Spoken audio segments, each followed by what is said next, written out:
लोग बोलते बाबा जी तुम नौजवानों को भड़काते हो, तो क्यों नहीं भड़काओ नौजवानों को? एक बार बताओ, पूरे देश के इतिहास में आज तक एक भी 50 साल के बुजुर्ग का नाम बताओ जिसको फांसी हुई हो? हुई क्या? एक का नाम बताओ। ये दिल्ली में बैठकर चिल्ला रहे हैं, बाला साहब पे भी चिल्लाएंगे, नरेंद्र मोदी पे चिल्लाएंगे, इन पे चिल्लाएंगे, संघ पे चिल्लाएंगे, ये सांप्रदायिक हैं, हमने देश को आजादी दिलाई। पर मैं चैलेंज करता हूं पूरे देश के और पूरे प्रदेश के, शिंदे साहब से सोनिया गांधी से लेकर यहां के मुख्यमंत्री तक, एक कांग्रेसी का नाम बताओ जिसको फांसी हुई हो। मैं चैलेंज कर रहा हूं भाई साहब।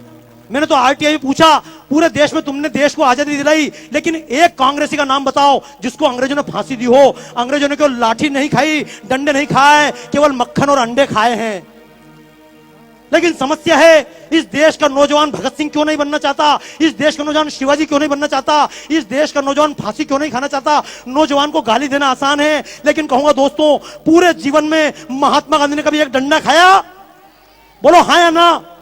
नहीं खाया। जिन्होंने पूरे जीवन में डंडा नहीं खाया, उनके नाम से हमने 1 से लेकर 1000 तक के नोट चलाए, लेकिन जिस भगत सिंह ने फांसी खाई उसके नाम से हमने 100 का नोट का चित्र नहीं छापा। हमने शिवाजी के नाम से 50 का चित्र नहीं छापा। और सांप्रदायिकता की बात नहीं है, ये शिवसेना के मंच से खड़े होकर कहना चाहता हूं इस बात को, अशफाक उल्लाह की कुर्बानी भूल ना हम पाएंगे। क्योंकि लोग सीधा आरोप लगाते हैं तुम तो मुसलमान के खिलाफ हो, तुम सांप्रदायिक हो। तो एक बात कहना चाहता हूं आज इस पुण्य तिथि के अवसर पर कि अशफाक उल्लाह की कुर्बानी भूल ना हम पाएंगे। जब अशफाक उल्लाह खान लड़ रहा था आजादी के मैदान में, तो मुल्लों ने समझाया था, कठ मुल्लों ने, अरे अशफाक क्यों इसके लिए जान देते हो, तुम तो मुसलमान हो। तो अशफाक उल्लाह खान ने कहा था, कुछ आरजू नहीं है, बस आरजू यही है, रख दे कोई जरा सी खाके वतन कफन में। मर गया अशफाक उल्लाह खां। लेकिन ये मुसलमान के नाम से वोट लेने वालों ने आज तक अशफाक उल्लाह खां के नाम से 10 रुपए का नोट नहीं चलाया। इस देश की लड़कियां, झूठ मत बोलना, पूछना अपनी बच्चियों से, क्यों लव जिहाद के चक्कर में फंस जाती हैं? लक्ष्मीबाई नहीं बनना चाहती, जीजाबाई नहीं बनना चाहती, कैटरीना कैफ बनना चाहती, दीपिका पादुकोण बनना चाहती। क्यों? क्योंकि जिसने देश के लिए प्राण दिए, जो मैदान में लड़ते लड़ते मरी, उस लक्ष्मीबाई के नाम से हमने 1 रुपए का नोट नहीं चलाया। तो दोस्तों, मैं तो एक बात कहता हूं, सरकार नोट भगत सिंह के नाम से चलाए या ना चलाए, हमारे दिलों में छपना चाहिए या नहीं? कितने लोग तैयार हैं? तैयार हो? एक बात, क्यों आप लोग जा नहीं रहे वापस यार? मैं चक्कर में 25% निकल जाऊं, निकलोगे क्या?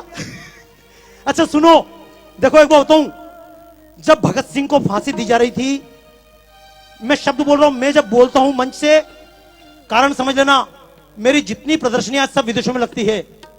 राजू निवल जी से बात चल रही थी, बाबा जी आपकी प्रदर्शन लगाएं, तो मैंने कहा मेरी प्रदर्शनी भारत में नहीं लगती। बोले क्यों नहीं लगती है? मैंने कहा जब भारत में कोई बात बोलता हूं तो लोग बोलते तुम सांप्रदायिक हो, और जब अमेरिका में खड़े होकर बोलता हूं तो लोग बोलते बाबा जी आपने हमारी आंखें खोल दी।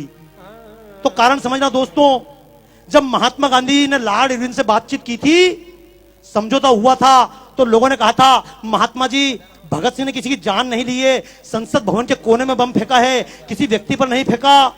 आप भगत सिंह की माफी के लिए बात करो, शर्त रखो, भगत सिंह को माफ करो। तो महात्मा गांधी ने कहा था, ये भगत सिंह, ये अशफाक उल्लाह खां, ये क्रांतिकारी, ये चंद्रशेखर आजाद, ये क्रांतिकारी आतंकवादी हैं।